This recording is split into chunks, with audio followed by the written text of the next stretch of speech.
कथा प्रारंभ होवत है, सुनियो वीर हनुमान। राम लक्ष्मण जानकी सदा करो कल्याण।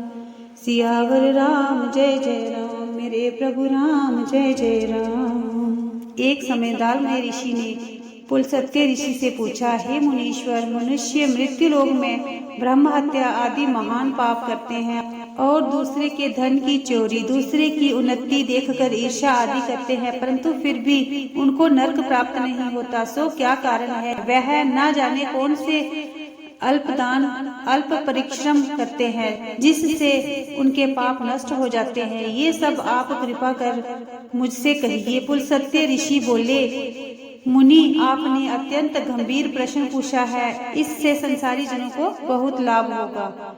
इसको इंद्र आदि देव भी नहीं जानते, परंतु आपको वह गुप्त वेद अवश्य ही बतलाता हूँ। माघ मास के आने पर मनुष्य को स्नान आदि से शुद्ध रहना चाहिए और इंद्रियों को वश में रखना चाहिए तथा काम, क्रोध, मद, लोभ, मोह, अभिमान आदि का त्याग कर भगवान का स्मरण करना चाहिए। उसको हाथ पैर धोकर पुण्य नक्षत्र से गोबर, कपास, तिल मिलाकर उपले बनाना चाहिए। उन कंडों से 108 बार हवन करे और यदि उस दिन मूल नक्षत्र में द्वादशी हो तो नियम से रहे। स्नान आदि क्रिया से शुद्ध होकर भगवान का पूजन कीर्तन करना चाहिए। एकादशी के दिन व्रत करें और रात्रि को जागरण तथा हवन करें। उसके दूसरे दिन धूप दीप नैवेद्य से भगवान की पूजा करें और खिचड़ी का भोग लगाना चाहिए। उस दिन कृष्ण भगवान का पूजन करना चाहिए। उनको पेठा, नारियल, सीताफल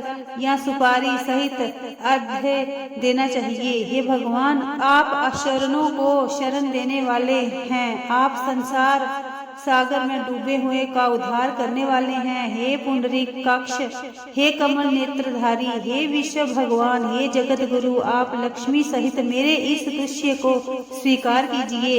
इसके बाद ब्राह्मण को तिल दान करने चाहिए।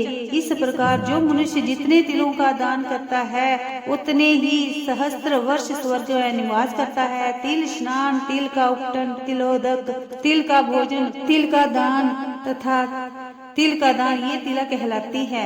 इससे अनेक प्रकार के पाप दूर हो जाते हैं। एक दिन नारद जी बोले, हे भगवान, आपको नमस्कार है। इस छठ तिला एकादशी का क्या पुण्य होता है और उसकी क्या कथा है, सो कृपा करके कहिए। श्री कृष्ण भगवान बोले, नारद जी, तुम्हें आंखों देखी सत्य घटना कहता हूँ, ध्यान से सुनो। प्राचीन काल में मृत्यु लोक में एक ब्राह्मणी रहती थी। वह सदैव व्रत किया करती थी।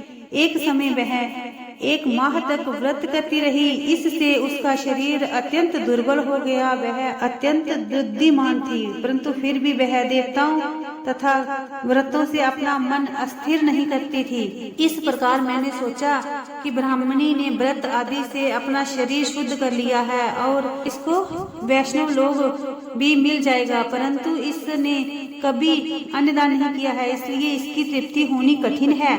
ऐसा सोचकर मैं मृत्यु लोक में गया और उस ब्राह्मणी से अन्न मांगा। वह बोली, हे महाराज, आप यहाँ किस लिए आए हैं? मैंने कहा, मुझे भिक्षा चाहिए। इस पर उसने मुझे एक मिट्टी का पिंड दिया। मैं उसे लेकर स्वर्ग लौट आया। कुछ समय बाद वह ब्राह्मणी भी शरीर त्याग कर स्वर्ग आई।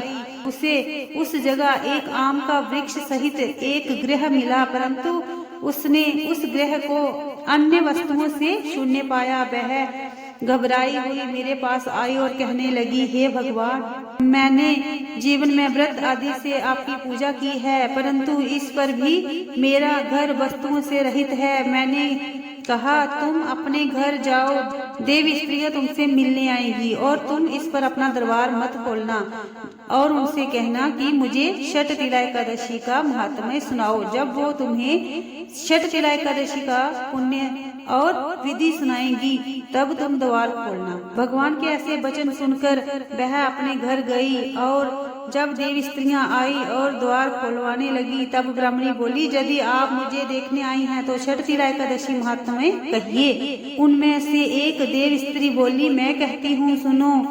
जब उसने छठ तिला एकादशी का महात्म्य सुना दिया तब द्वार खोला। तब देव स्त्रियों के कहे अनुसार उसने छठ तिला का व्रत किया इसके प्रभाव से उसका घर धन धान्य से पूर्ण हो गया। अतः मनुष्य को मूर्खता छोड़कर षटतिला एकादशी का व्रत करना चाहिए। इससे मनुष्य को जन्म में आरोग्यता प्राप्त होती है। कथा समाप्त होवत है, विदा हुए हनुमान। राम लक्ष्मण जानकी सदा करो कल्याण। मेरे प्रभु राम जय जय राम, सियावर राम जय जय राम। करो कल्याण जय श्री राम।